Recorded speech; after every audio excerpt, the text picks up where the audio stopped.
Strength of lungs यानी फेफड़ों की सामर्थ्य, यानी हमारे फेफड़े में जो होते हैं यानी कितनी वायु जो होती है। फेफड़ा जो श्वसन तंत्र का मुख्य अंग तंत्र होता है। फेफड़ा जो होता है कभी खाली नहीं होता है, यानी जो लंग्स पाया जाता है ये हमारा वैल्यूम जो होता है कभी खाली नहीं रहता है। इसमें हमेशा लगभग कह सकते हैं कि 2.5 यानी 2.5 लीटर जो होता है, यानी कि 2.5 लीटर ये गैस हमेशा यानी कि वायु जो होती है हमेशा भरी रहती है। जो 2.5 लीटर वायु होती है इसे कार्यात्मक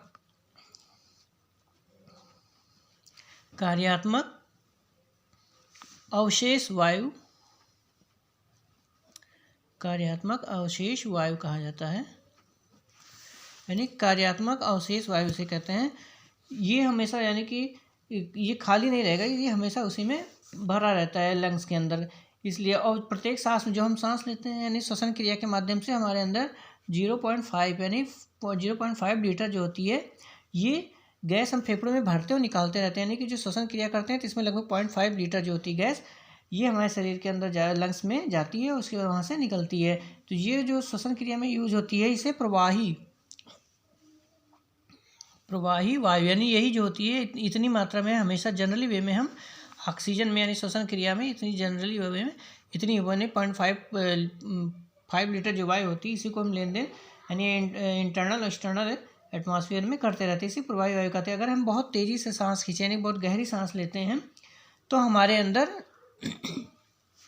बहुत ज़्यादा 3.5 यानी कि लगभग 3.5 लीटर या कह सकते हैं 3.5 लीटर जो होती है गैस को हम आसानी से खींच सकते हैं, जो कि 3 लीटर अधिक यानी कि जो 0.5 होता है इससे हम लगभग मान सकते हैं ये 3 लीटर जो होती है गैस इससे मैक्सिमम इतनी ज़्यादा ले सकते हैं। तो इसे प्रश्वसन यानी इसे प्रश्वसन सामर्थ्य कहलाता है, यानी कि इतनी क्षमता होती है कि हम गहरी सांस लेके इतनी ज़्यादा यानी 0.5 लीटर हमेशा लेते हैं और उसमें बहुत ज़्यादा कर सकते हैं। 3.5 लीटर को हम अपने हिसाब से ले सकते हैं। तो ये सामर्थ्य कहलाएगा, प्रश्वसन सामर्थ्य, यानी इतनी ज़्यादा ऑक्सीजन को हम लंग्स के अंदर खींच सकते हैं, भर सकते हैं काफ़ी गहरी श्वसन करने के बाद। तो इसको मिला के यानी कि ये जो हो गया यानी कि 3.5 लीटर जो हमारी प्रश्वसन सामर्थ्य हो गई, और ये जो 2.5 लीटर इसमें पहले से कार्यात्मक अवशेष वायु जो पाई जाती है ये 2.5 लीटर यानी कि 2.5 और 3.5 मिला के हमारे पास लगभग 6 लीटर होती है। ये लगभग यानी 6 लीटर गैस जो होती है इसको हम टोटल लंग्स में रख सकते हैं। तो ये जो होती है मूल सामर्थ्य कहलाता है। ये जो हमारा टोटल होगा ये मूल सामर्थ्य होगा, यानी इतनी क्षमता के माध्यम से हम इसको अपने शरीर में रख सकते हैं, तो ये मूल सामर्थ्य कहलाएगा। ये हमारा जो होता है 3 प्रश्वसन सामर्थ्य यानी कि बहुत ज़्यादा खींच सकते हैं, प्रभावी वायु यानी कि ये जो हमेशा के लिए कर सकते हैं। और ये जो होती है कार्यात्मक अवशेष वायु जो हम बहुत मैक्सिमम ये हमारे लंग्स में हमेशा पड़ा रहता है, यानी लंग्स कभी खाली नहीं होता है। तो इस तरह से ये मूल सामर्थ्य कहलाता है। तो प्रश्वसन यानी जो प्रश्वसन होता है इसी के माध्यम से हम अपने फेफड़ों में ऑक्सीजन की मात्रा को भरते हैं। ये प्रश्वसन जो है प्रश्वसन, और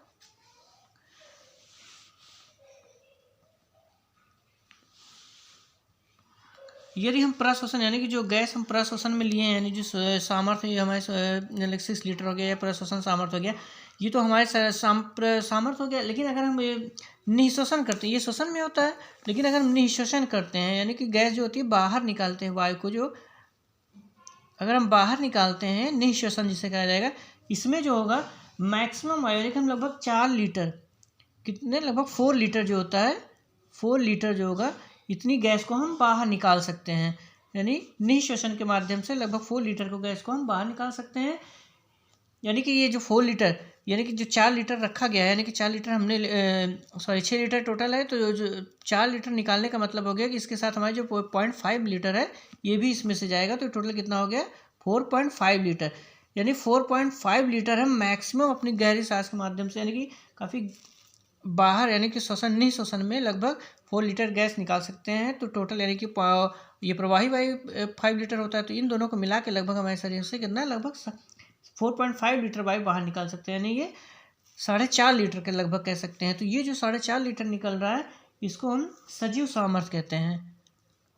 सजीव सामर्थ्य यानी कैपेसिटी होगी,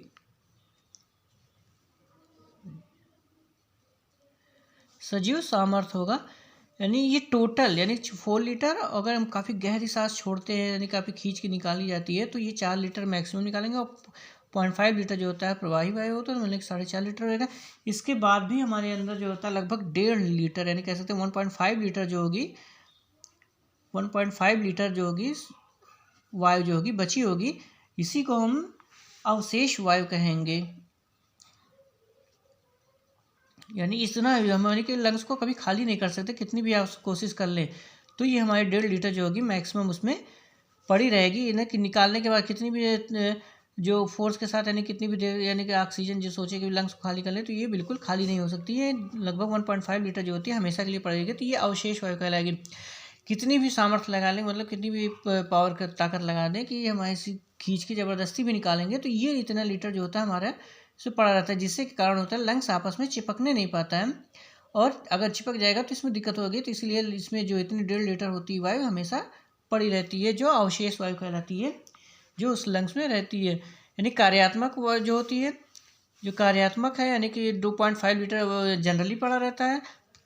0.5 जो होता है प्रवाही वायु, यानी कि हम इसको हमेशा लेन देन करते हैं, यानी कि ऑक्सीजन लेते हैं और बाहर निकालते रहते हैं, तो 0.5 लीटर निकलता है। अगर हम काफ़ी गहरी सांस खींचते हैं तो 3.5 प्रवाही वायु श्वसन हो जाएगा, तो 3.5 और 2.5 मिला के ये 6 लीटर मूल सामर्थ्य कहलाता है।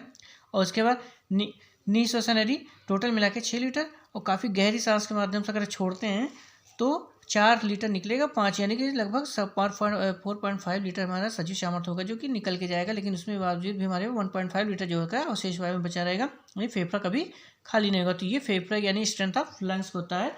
फिर श्वसन की परिभाषा जो होती है, यानी जो श्वसन होता है मेन परिभाषा क्या होगी इसकी, श्वसन की डिफिनीशन जो होगी,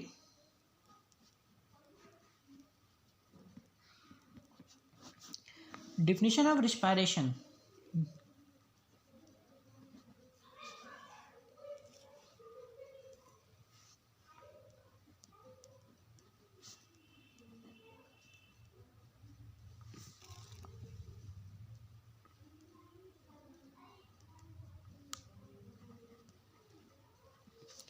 डिफिनीशन ऑफ रेस्पिरेशन जो मेन होती है, ये जो होती है जैव रासायनिक, यानी जो कोशिकाओं में कार्बनिक भोज्य पदार्थ जो होते हैं उनका जैव रासायनिक ऑक्सीकरण होता है, इसी को श्वसन कहलाता है। यानी जो फूड मटेरियल है उनको बायोकेमिकल ऑक्सीडेशन,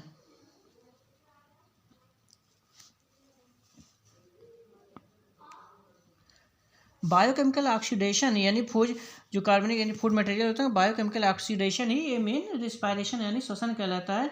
यदि हम दूसरे शब्दों में कहें, अदर शब्दों में कह सकते हैं कि श्वसन जो है जीवित कोशिकाओं में होने वाली इन सभी यानी एंजाइमेटिक अभिक्रियाओं को कहते हैं। यानी एंजाइमेटिक यानी जीवित कोशिकाओं में होने वाली इन सभी एंजाइमेटिक क्रियाओं को कहा जाता, अभिक्रियाओं को कहा जाएगा रिएक्शन को एंजाइमेटिक। यानी ये फर्स्ट डिफिनीशन हो गई, ये सेकंड टाइप में हो गई। दूसरे शब्दों में कहेंगे एंजाइमेटिक जो होगी, एंजाइमेटिक रिएक्शन, यानी इसमें एंजाइम निकलते हैं जो इसमें अपनी रिएक्शन करते हैं फूड मटेरियल पे, वही एंजाइमेटिक रिएक्शन कहलाती है। कहते हैं जिसमें यानी श्वसन जीवित कोशिका में होने वाली उन सभी एंजाइमेटिक रिएक्शन को कहा जाएगा जिसमें ऑक्सीजन की उपस्थिति में या अनुपस्थिति में, दोनों में, ऑक्सीजन की जो O2 है, ऑक्सीजन जो होगा इसकी उपस्थिति में या अनुपस्थिति में, दो तरीके ध्यान दीजिए, इसमें ऑक्सीजन की उपस्थिति में और अनुपस्थिति में, दोनों प्रोसेस में वो जो कार्बनिक पदार्थों का ऑक्सीकरण होता है जिससे ऊर्जा मुक्त होगी, यानी एनर्जी जो होगी, एनर्जी जो यानी ऊर्जा जो होगी ये रिलीज होगी, एनर्जी रिलीज होगी। इसी को यानी कि श्वसन इसमें जो होगी ऊर्जा रिलीज होगी जिसमें CO2 बाहर निकाली जाती है, यानी एनर्जी के फॉर्मेशन और CO2 को बाहर की जाएगी, यानी एक्सपेल्ड आउट की जाएगी, यानी ये बाहर कर दी, एग्जिट कर दी जाएगी, यानी बाहर निकाल जाएगी। इसी को श्वसन कहा जाता है। यानी पहली जो उसमें होगी जनरल लैंग्वेज में कि कोशिकाओं में कार्बनिक भोज्य पदार्थों के जैव रासायनिक अभिकरण बायोकेमिकल ऑक्सीडेशन को श्वसन कहते हैं। और दूसरे शब्दों में कहा सकता है कि श्वसन जीवित कोशिकाओं में होने वाली उन सभी यानी एंजाइमेटिक रिएक्शन को कहते हैं जिसमें ऑक्सीजन की उपस्थिति में या अनुपस्थिति में, ऑक्सीजन की उपस्थिति या अनुपस्थिति में कार्बनिक पदार्थों का ऑक्सीकरण होता है, जिसके फलस्वरूप एनर्जी यानी ऊर्जा बनती है और कार्बन डाइऑक्साइड बाहर निकलती है। ये सब क्रिया के फलस्वरूप जो एटीपी होती है ये संचित होती है, यानी एटीपी हमारे यानी जो एनर्जी मिलेगी एटीपी के रूप में संचित यानी एडेनोसिन ट्राइफॉस्फेट के रूप में संचित होती है। ये जब आवश्यकता पड़ती है तो एटीपी जो होती है एडीपी में बदल जाती है, यानी एडेनोसिन ट्राइफॉस्फेट एडेनोसिन डाइफॉस्फेट, यानी ये ट्राई हो गया, ट्राई एंड ये di. Adenosine triphosphate adenosine diphosphate में कन्वर्जन हो जाता है, चेंजिंग हो जाती है और आवश्यकता अनुसार जब फिर एनर्जी रिलीज होती है फिर से ये डाई से यानी ट्राई में चेंज हो जाता है, यानी कि ये रिएक्शन फिर ये रिवर्स भी एनर्जी के रूप में होता है। तो ये श्वसन होती हैं और बाकी श्वसन जो होती है लगभग ये 2 चरणों में इसको कह सकते हैं, 2 तरीके से होती है, बाह्य श्वसन और अंतः श्वसन। तो इस तरह से जो हमारा स्ट्रेंथ होता है लंग्स का यानी फेफड़ों को सामर्थ्य होती है लंग्स में जो होती है मैक्सिमम 0.5 प्रभावी होगी और वो 1.5 लीटर लगभग या उसके जो हमेशा बची रहती है।